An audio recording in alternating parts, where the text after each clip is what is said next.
What's going on and welcome back, guys. Collector tokens are by far the rarest resource in Marvel Snap. You gotta be really careful what cards you choose to unlock and where you choose to spin them because, no question, all cards are not weighted the same. Now, because of this, I've decided to every so often re-release my token shop ratings and buyer's guide for you guys, as it's so important to get this right, and things constantly change in Marvel Snap. Now, yes, I completely agree the token shop system and the store itself, it needs to get reworked and changed. There's plenty of flaws there, but for now, this is what we've got, right? So I've decided to reorganize my thoughts and put it all together in a nice graphic and have a resource that you guys can go back to as cards pop into your shop and you can see what works best for you. So first things first, let's start with the card pools. Now, if you're in pool 3 and you have not unlocked a majority of the cards or even have a nice base of cards to play a multitude of different decks, don't even look at Series 4 and 5, no matter how tempting it might be, because you're looking at a card that you've got to spend way more tokens on to virtually unlock a card with about the same amount of impact as a Pool 3 card would have. Now, once you hit Pool 3 and the token shop unlocks, odds are you've played a good amount of Marvel Snap to get there, and you should have a decent idea of what kind of cards and decks you enjoy to play. Whether that be move, destroy, discard, this is important, and it's going to play a pretty big role on what cards you should unlock. Now, maybe you've got no damn idea what kind of cards you like to play or decks, or you're just still figuring that out. Or maybe you're like me and you like to play a vast variety of different decks. That's fine too. Let's start with that. Now, the main advice for this is to target cards that work in a variety amount of different decks and reach as many different playstyles as possible, or they can just kind of be slotted in as a plug-and-play option. Now, let's say you see Mr. Negative on your token shop, and you see a top meta tier list that Bass Negative is one of the better decks in the game right now, and you say, I can't pass him up, I've got to buy him. Well, no problem, but then you play him, and then you figure out you hate him. The problem is, you're out 1,000 tokens, which you could have spent on another more versatile card, and then you also have a card that's only going to work for a specific deck and purpose, and he's going to just kind of sit in your collection. So if you know what you're going for, awesome. You can buy those cards, no regrets, right? But if you don't, that's where you need to be more careful on your selections. Now, this could change if you just get a random pull from your collection and you get Ultron. Well, then maybe you should get Patriot because you already have some of the other puzzle pieces, and I completely get that. Sometimes the collection track can kind of guide your path, if you will. Now, with the graphic today, guys, I do have some cards that are mainly there if you're all in, right? If you're all in for that archetype, start getting those cards. Great example, again, is Red Skull, Typhoid Mary. If you like Zero and you want to play that deck, then I do suggest buying those cards, but they're only mainly going to work for Zero decks. So with all that, let's go ahead and jump into the graphics that I've split into a multitude of different sections. Let's start with those versatile, safe options, the ones that you probably won't have a ton of regrets buying and that I would personally suggest getting if they are in your shop. Things like Mystique, Sarah, Wave, Arrow, Doctor Doom, and Daredevil. And then you got things like Magneto with great power and control. Leader, even with a nerf, still serves as a great counter to a bunch of decks you'll run into. Now, below that, I've got cards that I use all of the time. Things like Wong. You're going to use him more than just an on-reveal deck. He works with Gambit and Discard across a multitude of different options. Even something like the Destroyer and a Spectrum to spread more power. I've got cards like the Hood that's very plug-and playable. Death might only seem to be for Destroy, but if you like casino-style decks, she's going to work as well in Jubilee, Hela, and those other options. And then, again, a great value card in Thor. Now, one that probably stands out is Arnim Zola. I've got a couple on this list that I would get the ones above before these, but Arnim Zola is going to work across the board, right? You've got ramp decks, destroy decks with Death, spreading that. Devil Dinosaur, you could put him with Black Panther, Red Skull, and Zero. He's a great card to unlock. Now, lastly, Green Goblin, Captain Marvel, Mysterio, Rescue. These are all great options and are known for their versatility. I would probably aim to unlock the other ones first, and I don't put these in as many decks because other cards can somewhat serve their purpose. But again, you will be using them in a good amount of decks in Snap. Now, for some of you late game players, cards like Shuri, Absorbing Man, and She-Hulk are also very versatile options, and I would recommend the majority of those. I think Absorbing Man is the strongest case right now, especially, but he's the Mystique of on reveal, and he's going to be useful now and moving in the future. Shuri is just a catch-all, crazy powerful card, and She-Hulk also fits in the majority of decks. Now, moving on, our next section are cards that unlock different archetypes. Now, if you know you like these archetypes, I do have other suggested cards that I would unlock with your tokens. Again, these can be a bit more risky in a good amount of scenarios as they're more specific for one purpose in deck build, like Mr. Negative, like Destroyer. But then you have things like Wave, Electro, and even Lockjaw, again, that could work in more than just their deck. So that could be an option if you want to kind of dip your hand into an archetype without fully committing. If you plan on playing Lockjaw, you can always unlock big power cards, whatever that might be. It's a fun option because you're going to have cards that are going to work in other decks, but then you also have a good casino base, and then you can branch off to things like Hela. Now, Wave and Electro will unlock ramp decks that are all about playing big cards early. Leader, Dr. Doom, these are great options as well. The Destroyer is probably the most specific for one type of deck, outside of a couple options in the later game. But if you do love the Destroyer and the feel of the deck, first of all, you can check out the in-depth guide up above. But I do suggest unlocking cards like Mojo, and then later, even a Tuma can work with that deck plenty. Now, Patriot is an easy one, guys. We've got cards that are going to work in other decks outside of Ultron. So if you want to play Patriot, I suggest going for Mystique and then maybe Brood. And then you can also use Ultron if you plan on going for that playstyle. And Dr. Doom is one that works as well. Now, Cerebro is a catch-all deck. You can build Cerebro 2, 3, 4, all the way up, and it is a fun one to play, guys. If you do plan on playing Cerebro, it's definitely Mystique for you as well. But you can look at these other options to unlock if you enjoy that archetype. Mr. Negative is the example we brought up at first, and Psylocke is the card that is going to help you get more consistent Mr. Negative wins. But you also want to look at these other options once you get more towards the end game.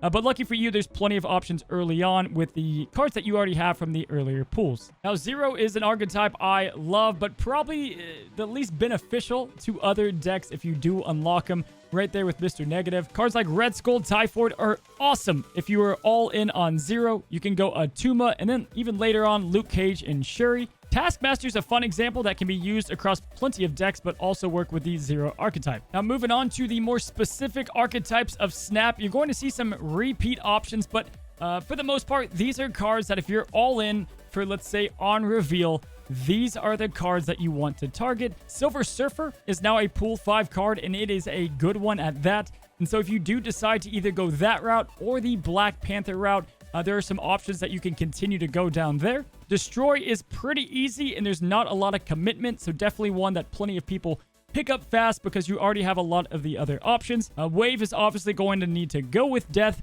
for the maximum build. However, just unlocking Death can definitely get that snowball rolling. Again, I would check out the in-depth guide up above. We move on to Discard, which is another archetype that if you're not all in on, I would probably hold back, but if you like the way it plays, it's going to be fun if you unlock these cards with it. Dracula, Calling Wing for your Swarm in Pool 2. Hellcow, a huge discard option. And then things like Ghost Rider, Gambit, even Hela with a unlock of Invisible Woman are all worth your time. Black Cat just getting a buff recently is going to be perfect to go and pair into the deck as well. Now, ongoing is kind of spread all over the place, but Mojo, Invisible Woman, and Goose are kind of catch-all card unlocks. These are a bit safer options. You don't have to be all in for the ongoing archetype, but these are good ones to go with if you do like things like Destroyer and other control-type decks with Goose. We've got Control, which, lucky for you, blend in hybrid with other archetypes for the most part. So the majority of these are all considered extremely safe. You're going to use Magic, Goose, Spider-Man even in these other decks, as well as Daredevil like we spoke about before. Now for these next two, definitely they're not played near as much, but again, I'm not going to stop you if you're a huge fan of Disruption and Move decks. These are cards that you could unlock with your tokens if you're all in, but the Move cards I suggest, Miles Morales is really an easy unlock if you enjoy the archetype. Definitely adds a lot of flair to the deck. Human Torch and Dagger you could also spin some tokens on. However, I do suggest mainly going with the Pool 2 cards you have with Miles and Moon Girl. Now with Disruption, Debris, and Green Goblin are safe unlocks if you just enjoy the playstyle, because they can work in other decks like Patriot or anything else with Green Goblin. And then if you're all in, Hazmat, Luke Cage are ones that I would highly consider. Now lastly, I've got this weird section for a counter category. Mainly this is for this Sarah deck that just counters so many things in Mysterio, Sarah. These are the safe options to go with if you want to go for a catch-all counter deck. Let's move to pools 4 and 5. Let's say, hey, Cozy, I'm getting Thanos, and there's not a damn thing you can say to stop me. Hey, no big deal, right? Like, I get that. And to add to that, if you guys want to have fun, like, unlock any card you want. This is more for if you want to be a bit more safe in the direction and currently where Marvel Snap is at. But if you go for Thanos, let's say, let's talk about cards that you should get along with him to help them along the way, as well as some other pool 4 and 5 cards. These are the cards that I would consider unlocking. Now, by far, they've got to rework this system. That's, again, for another video, but this is what we're working with now, and with the way the tokens are, my belief is these are the cards that make the most sense. Now, most likely, just because of the cost, She-Hulk and Absorbing Man should be amongst the first purchases because they don't cost near as much as Shuri, but Shuri is probably my favorite card from Pool 5. So those three, you can't go wrong with any of those. If you don't have Silver Surfer, he's actually a great card, even if you didn't get him in the Season Pass. The token cost is hefty, but he is going to make a lot of the cards that you have work, so I love him. Thanos works in a multitude of different decks. If you're a Devil Dinosaur fan, if you like Lockjaw, he is a no-brainer. Darkhawk is cool because he just gives you a new archetype to work with, and if that's something you want to experiment with, I would definitely go down that path. Bast is really strong, obviously, with Mr. Negative and Cerebro 3. I love her. She's a great card. If you don't plan on running those decks, there's no reason to unlock her, but if you do, she is one of the top options. Now, next up, we've got cards like Galactus. Again, a couple cards from our previous screen. If you have those, you want to go ahead and get this card for a ton of fun. He doesn't play, in my opinion, as well in later ranks, but in the 50 to 80 category, he is fantastic. Overall, he's a super fun card to play, and you can certainly climb to Infinite with Galactus. But again, people are going to start expecting it a bit sooner, so you have to be a bit more tricky. Valkyrie, great option. Love her in control decks. Super solid with Cerebro as well. Pretty expensive, but if you do want to go and get her for a nice plug-and-play option to slot into a majority of the decks that you can play, she's definitely worth the tokens. Now, Luke Cage, I'm starting to really have up on my list, and I'm starting to include him more into decks that I like to play, like Zero decks, kind of Disruption, and then obviously Cerebro, so you can plug him in that as well. Null, if you have all the other options that you need to make him work, or you're obsessed with the Destroy archetype, he's a great option to unlock. Black Panther is just phenomenal across the board with On Reveal, and then you can also play him into like Zero and Arnim Zola combos, so definitely one you can consider. And then the rest of these, you can definitely unlock. I'm not a fan to specifically unlock these cards. I think you probably should go and sit on your tokens instead, but I wanted to give you my thoughts on the order that I would if you do consider unlocking these cards. Sentry right now is the worst card to unlock per his token ratio, in my opinion. And then Super Scroll could arguably go up as we see more ongoing decks come. Especially if you hate Zabu and you don't have him, you can easily plug him in for an option. If you're going to go for a card like Thanos, you should unlock Lockjaw or Quinjet. Both of those are going to work pretty well for the card itself.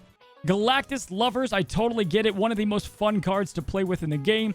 Death, Destroyer, and Null are all huge cards that add value to Galactus and definitely are worth it. But you're going to need to get Wave and Electro as well, one of the two, to go and allow you to play Galactus early. Now, Darkhawk is one of the newest cards to come to the game, and he is a strong card at that unlocks a new archetype in playstyle and Snap. Definitely one worth your time and consideration if that's the path you go down. Rockslide, Black Widow, those are going to be cards that work well with him altogether. So here is one more look at the giant graphic. Now, this is such a large graphic, and you guys feel free to pause the screen, pinch in, and look at everything. There's a lot to absorb. However, if you want to go ahead and have this graphic at a later date, I'll be posting it to my Twitter, which you guys can see the link right there and down in the description. Also, I'm going to have this posted in my Discord. Feel free to join the community there as well. So there you go. There's my buyer's guide for January 2023. I need to know from you guys, A, if you want this video monthly, every 3 months, you don't want it at all. Would love the feedback from you guys. And if you enjoyed today's video and the huge graphic resource, help me out by taking a quick second to like today's video. If you haven't already, we're at 78% of you guys not subscribing that currently watch. And so, if you want to go ahead and click that red subscribe button, that would help out a ton. Guys, I hope you have a wonderful time snapping. A quick moment of silence for all the wasted tokens.